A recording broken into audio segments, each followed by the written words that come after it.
صحیح بخاری حدیث نمبر 431۔ عبداللہ بن عباس رضی اللہ تعالی عنہ سے روایت ہے، انہوں نے فرمایا کہ سورج گہن ہوا تو نبی کریم صلی اللہ علیہ وسلم نے نماز پڑھی اور فرمایا کہ مجھے آج دوزخ دکھائی گئی، اس سے زیادہ بھیانک منظر میں نے کبھی نہیں دیکھا۔ صحیح بخاری حدیث نمبر 432۔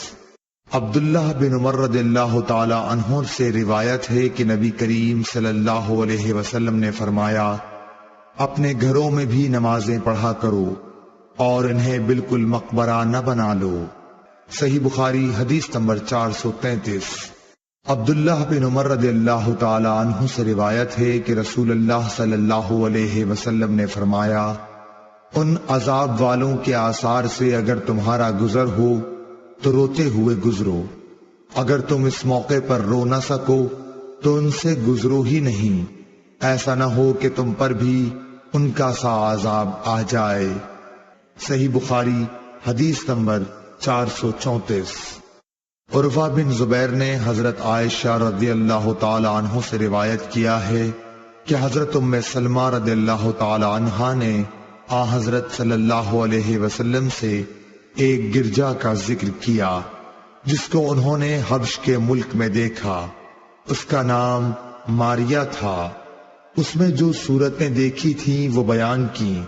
اس پر رسول اللہ صلی اللہ علیہ وسلم نے فرمایا کہ یہ ایسے لوگ تھے کہ اگر ان میں کوئی نیک بندہ، یا یہ فرمایا کہ نیک آدمی مر جاتا تو اس کی قبر پر مسجد بناتے اور اس میں یہ بت رکھتے، یہ لوگ اللہ کے نزدیک ساری مخلوق سے بدتر ہیں۔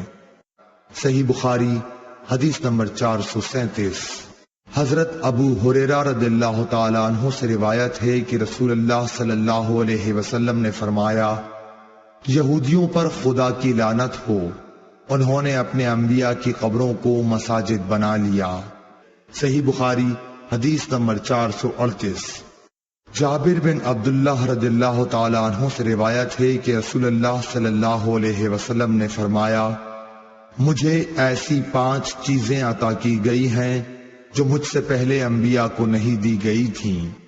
نمبر 1، 1 مہینے کی راہ سے میرا روب ڈال کر میری مدد کی گئی۔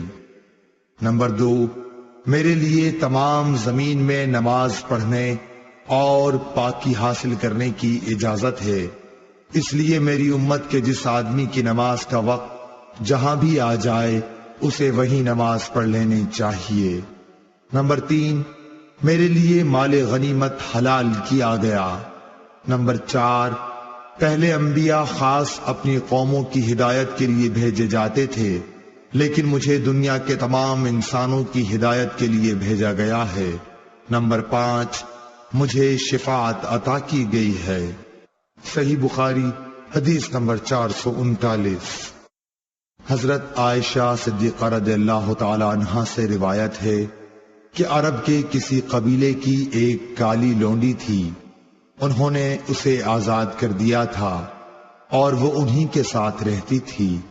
اس نے بیان کیا کہ ایک دفعہ ان کی ایک لڑکی جو دلہن تھی نہانے کو نکلی، اس کا کمر بند سرخ تسموں کا تھا، اس نے وہ کمر بند اتار کر رکھ دیا یا اس کے بدن سے گر گیا، پھر اس طرف سے ایک چیل گزری جہاں کمر بند پڑا تھا، چیل اسی سرخ رنگ کی وجہ سے گوشت سمجھ کر جھپٹ لے گئی۔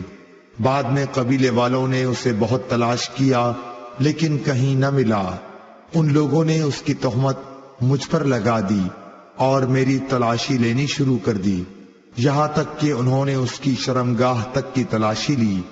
اس نے بیان کیا کہ اللہ کی قسم میں ان کے ساتھ اسی حالت میں کھڑی تھی کہ وہی چیل آئی اور اس نے ان کا وہ کمر بند گرا دیا، وہ ان کے سامنے ہی گرا۔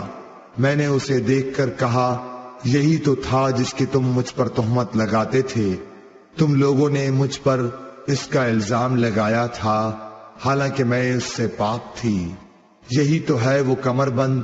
اس لونڈی نے کہا کہ اس کے بعد میں رسول اللہ صلی اللہ علیہ وسلم کی خدمت میں حاضر ہوئی اور اسلام لائی حضرت عائشہ رضی اللہ تعالی عنہا نے بیان کیا کہ اس کے لیے مسجد نبوی میں ایک بڑا خیمہ لگا دیا گیا، یا یہ کہا کہ چھوٹا سا خیمہ لگا دیا گیا۔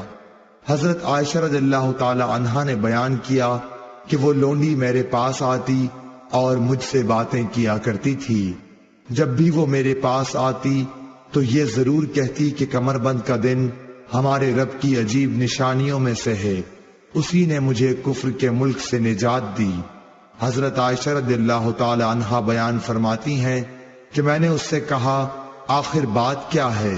جب بھی تم میرے پاس بیٹھتی ہو تو یہ بات ضرور کہتی ہو۔ آپ نے بیان کیا کہ پھر اس نے مجھے یہ قصہ سنایا۔ صحیح بخاری حدیث نمبر 440۔ عبید اللہ بن عمر نے بیان کیا کہ مجھ کو نافع نے بیان کیا کہ مجھے عبداللہ بن عمر رضی اللہ تعالی عنہ نے خبر دی کہ وہ اپنی نوجوانی میں جب ان کے بیوی بچے نہیں تھے، نبی کریم صلی اللہ علیہ وسلم کی مسجد میں سویا کرتے تھے۔